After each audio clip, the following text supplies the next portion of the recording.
Your Honor, opposing counsel, members of the jury. This is Chase Covington. Mr. Covington was born in the lower class, had to be a hard worker, had to pay his way through school working 2 jobs. Law school was the first in his bloodline to graduate college. Mr. Covington is not the man that they described.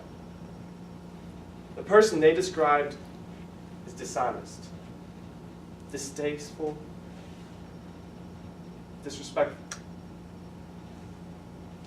Mr. Covington is the chair of the Midlands Gambling Commission. And in October of 2014, they announced that they would be accepting proposals for a new casino license in our state, the state of Midlands. It's Mr. Covington's job to make sure that all the casinos in the state of Midlands run smoothly and according to the rules. And on this particular occasion, he had to award this casino license to the best candidate, the superior candidate. And that's why on April 17th of 2015, Mr. Covington voted for Avery Bancroft, the owner of the Black Bear Casino. See, in the 7-month-long process in reviewing these proposals, members of the jury, it came down to 2.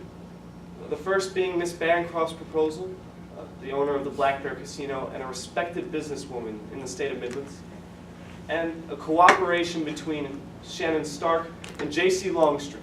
Let me talk about those 2 for a minute. Shannon Stark is a poker player, a local poker player, that wanted to get into the casino business. And J.C. Longstreet, well, he's a failed business owner in the state of Midlands. And while reviewing these proposals, Mr. Covington's going to come before you today, and he's going to tell you exactly why he voted for Avery Bancroft. Because it wasn't the money. It was for his state. Now, the prosecution in today's case has the sole burden of proof.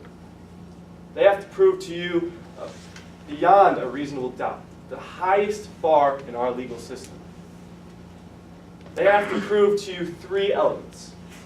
1 holds truth, the other 2 do not. They have to prove that he is a public official. Now, that is his job. He's the chair of the Midlands Gambling Commission, and that's where he works. That is truth. The other 2, you'll find out today, are not true. See, they have to prove to you, members of the jury, that he had the intent to be influenced in the position of a performance of an official act. Members of the jury, that means they have to show you that at some point in time, he had to change his mind because of this criminal activity. And they will not be able to do that. Lastly, they have to prove that he received something of value in exchange for his vote. Members of the jury, as you go throughout today's trial, I want you to pay attention very closely to the 6 witnesses that will come before you. Because you'll notice that not one witness will be able to tell you that they saw an exchange. Not one witness will be able to tell you that Mr. Covington, the respected man appointed the chair of the Midlands Gambling Commission by the governor himself, that this man took money in exchange for his vote. See, that's because, members of the jury, he voted for the superior candidate. And today we're going to call Mr. Covington himself, and he'll be able to explain exactly what happened in the days leading up to the 17th. He'll show you that he made the choice because it was the right one, not the corrupt one. We'll also call Avery Bancroft's executive assistant, Corey Hyde.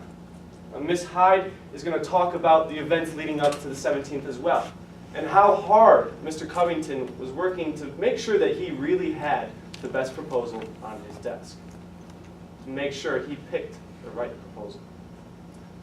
And lastly, we'll call Ali Thomas, the blackjack dealer, and she'll tell you that she was there on the day and saw no exchange of money. Members of the jury, that's because Mr. Covington voted for the superior candidate.